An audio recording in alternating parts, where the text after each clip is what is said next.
Thank you for joining me. In this video, I'm going to be doing a book review. I haven't done one in a long time. I'm going to be reviewing a pamphlet, a booklet, a curio from 1925, an original, antique, authentic, sold by L.W. DeLaurence himself out of Chicago, Illinois. I believe Chicago, Illinois is one of the occult capitals of America. I've known this for quite some time. It's one of the reasons why I collect L.W. DeLaurence books. This is one of the rarer ones. I've never seen one before, so I had to get it. It wasn't particularly expensive, and you can get reproductions dirt cheap. But I don't like reproductions. I like the original. I've noticed in occult books, Manly P. Hall's book, Initiates of the Flame, for example. I have a second edition of that, I believe, and key words are on key pages. And the cheap reproductions, the font is changed, the sizing of the pages are changed, and everything's scattered around, and the secret meanings on the secret page numbers no longer applies because that has been destroyed with the reproductions. So I always like to grab an original. This definitely comes off as a bit of an advertisement. Look how tiny it is.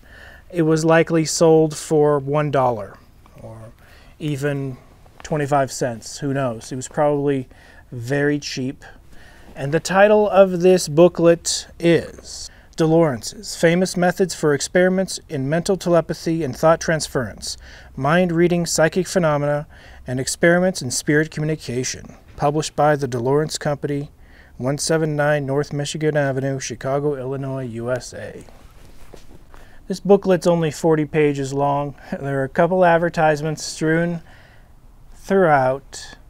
Based on how small it is, of course, he's going to use it for advertising purposes. DeLaurence was a very enterprising occultist. I'm not an occultist, but I'm a fan of L.W. DeLaurence because he was a conscientious, thoughtful.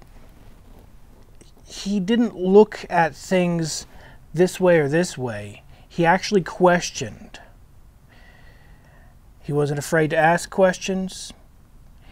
He definitely broke the mold and breaks the mold concerning the typical occultist. On page 5, he says, "Phantasms, apparitions, and all psychic and spiritualistic phenomena are manifestly of a purely psychic nature, of one psychic organism acting upon another, and usually take place when some great danger threatens the subject." He talks about telepathy. And one of the methods of telepathy is you get a sudden message that someone you know, you have a psychic connection, and they had something traumatic happen to them, for example. Very common. Psychic connection. Twins have it.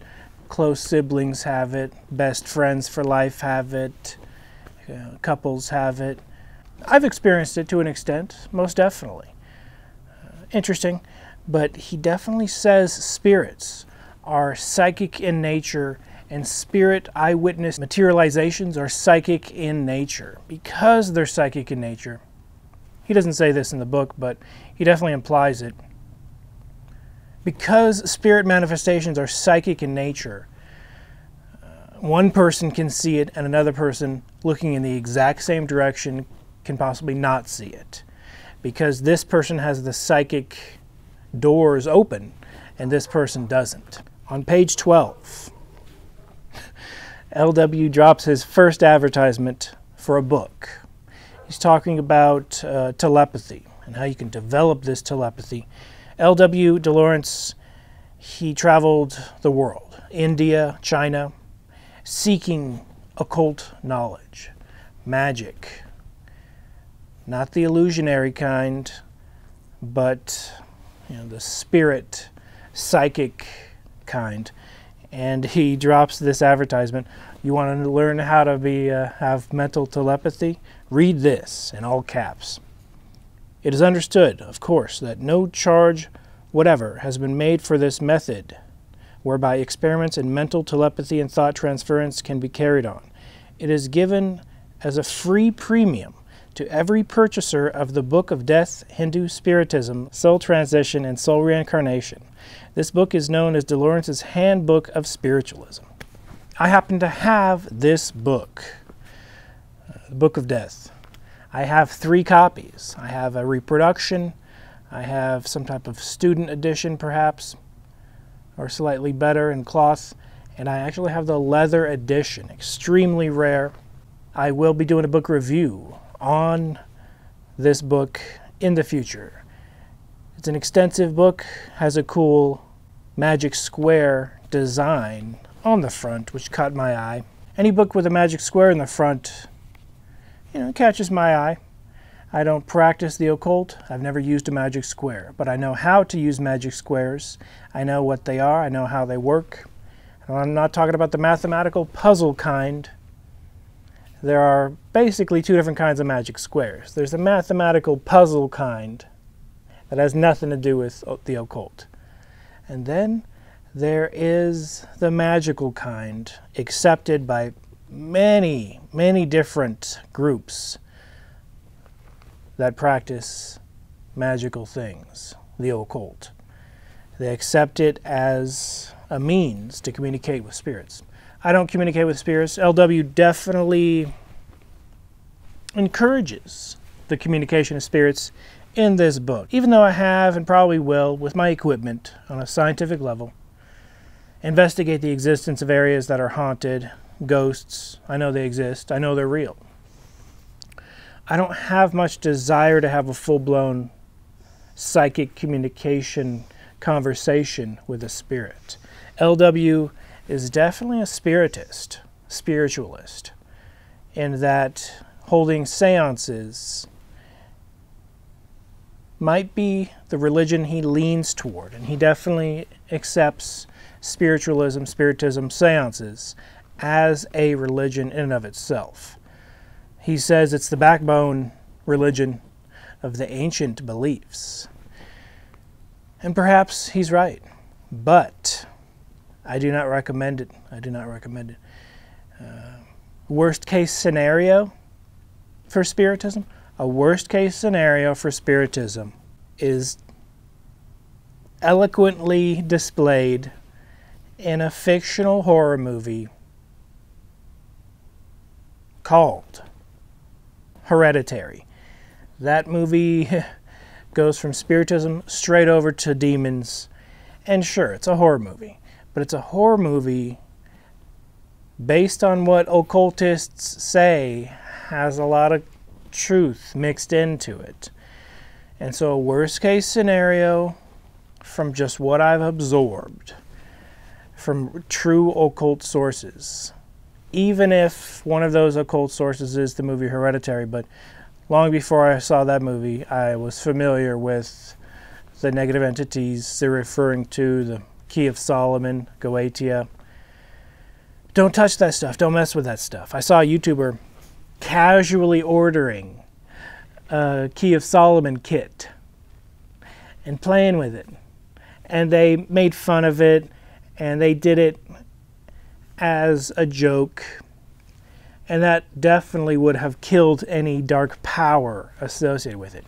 If you bring in ritualistic things and make fun of them and mock them, any spirits associated with that, they're not going to show up.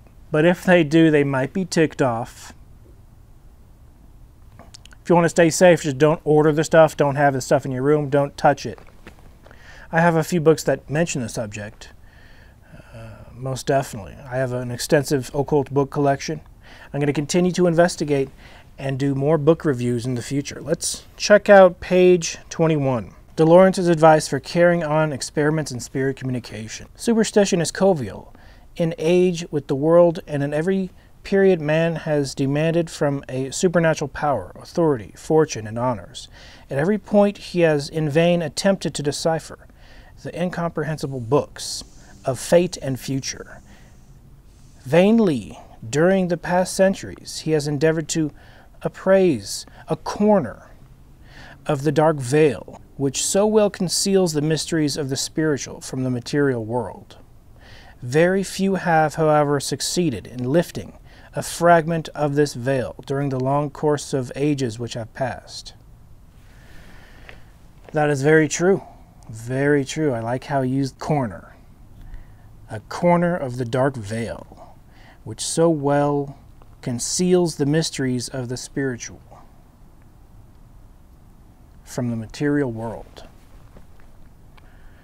He talks about how science and scientists are all about the material and how they can never prove the psychic, spirit, body, soul of mankind, men and women, animals, even plants, they say, have spirits. But I believe spirit does radiate a type of electricity which can be measured. The type of ghost equipment I'm talking about didn't exist during DeLaurence's time, except possibly the theremin, the musical instrument invented in Russia. The theremin was originally designed by a Russian inventor, scientist, to detect physical movement towards sensitive areas like a military base in Russia. And perhaps animals set it off so much that it was almost unusable. But it was a very cool musical instrument which the president of Russia at the time praised and toured with theremin musicians. And people make fun of the REM pod for just being a toy version of a theremin. Most definitely the REM pod and the theremin share characteristics. Virtually the same thing. And people say, how come people don't use theremins in ghost investigations? Because theremins are a lot more expensive. That's the only reason why. It's the only reason. I would most definitely use a theremin in a ghost investigation if I could find a cheap one. They make spooky sounds, though. Theremins make ooh, spooky sounds, which might result in a mocking environment. Spirits don't like mocking environments unless it's some type of occult ritual that's purposefully mocking something. When you believe, a spirit will show up. I've said this many times. I went to a location, turned on the equipment, waited for the spirit. I said, hey, is there a spirit here? The spirit showed up, set off the devices. If you don't believe me, get the same equipment, try it out for yourself. But I don't recommend it. Because knowing, you enter a different realm, you enter a different world. There's a new Men in Black movie coming out. Looks pretty fun. I like the Men in Black franchise, and I've used this analogy before. Knowing ghosts are walking around all the time is kind of like knowing extraterrestrials are walking around all the time. I don't believe extraterrestrials are walking around all the time. I personally don't. But in the Men in Black movies, the Men in Black know that there's disguised extraterrestrials all over the place. They're in a different world. Because they know there are disguised extraterrestrials, those extraterrestrials can mess with them. Whereas they, for the most part, leave regular people alone. It's the same thing, even though it's a movie. It's just an analogy with ghosts. When ghosts know that you know, they will tend to come out and pop out and make their presence known. When they know you don't know, they're just going to leave you alone. So if you want to be left alone, not believing is the best shield to never experiencing anything of a spiritual nature, but there's no guarantee. There's no guarantee. And I can share this secret, since we're talking about spirit communication. There's a Chinese ritual where you lay out the favorite meal, or just a really good meal, for a recently passed on deceased family member. You give them that meal, you set up the meal for the dead friend or family member. You don't eat it. You can't touch it, you can't eat it. It's very common in Buddhism. And I know of a relative who set up this food. I have Chinese family members. They set up the food, his favorite meal. At a table, one of my very relatives walked by and saw the ghost of the deceased man sitting at the table in front of the meal prepared for him. And that person had never seen a ghost in their life, from what I know. So, according to this book, that was a psychic connection. The ghost had a psychic connection, connecting, I'm here, thank you for the meal you prepared for me. It wanted to say thank you. And no one noticed him, except for one person walking by. And that person had a psychic connection to be able to pick up on the message being sent by the ghost that I'm here. Not all ghosts can manifest, show themselves. I've never seen a ghost sit at a table. That would be interesting, especially if I knew them. This book doesn't give too much insight. It gives some generalities, but it does give some interesting beliefs. L.W. DeLaurence believes in the immortal soul of man. There are certain groups that don't believe in their immortal soul. There are certain groups that believe when you die, you're non-existent. Yet they still believe in a higher power. L.W. references some texts, which are well known, that the soul of man is immortal. And then he talks about heaven and hell. I agree with a lot of what he says. I disagree with his spiritualism take. But it's an interesting pamphlet.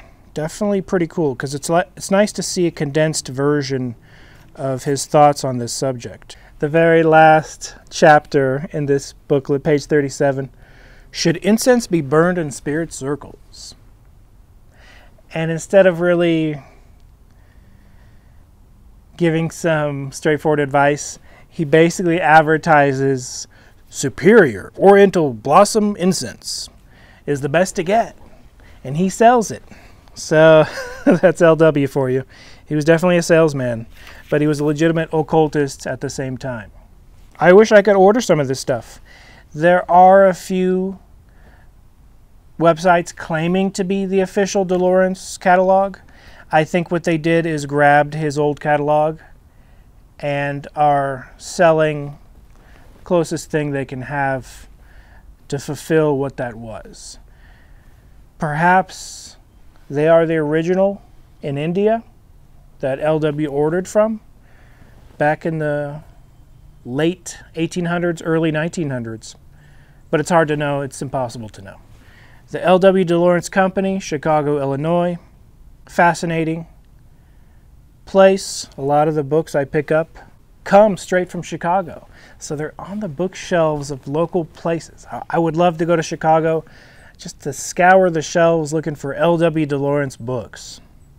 But until next time, I thank you for watching. I'm going to continue to do more book reviews, occult book reviews. The Book of Death, Hindu Spiritism. I'm going to definitely look for his secret on telepathy in that book. So this definitely helped me out. He said that secret is in that book. So that's a promise, and I'll keep him to it. Until next time, this has been John Rasmus. Be seeing you.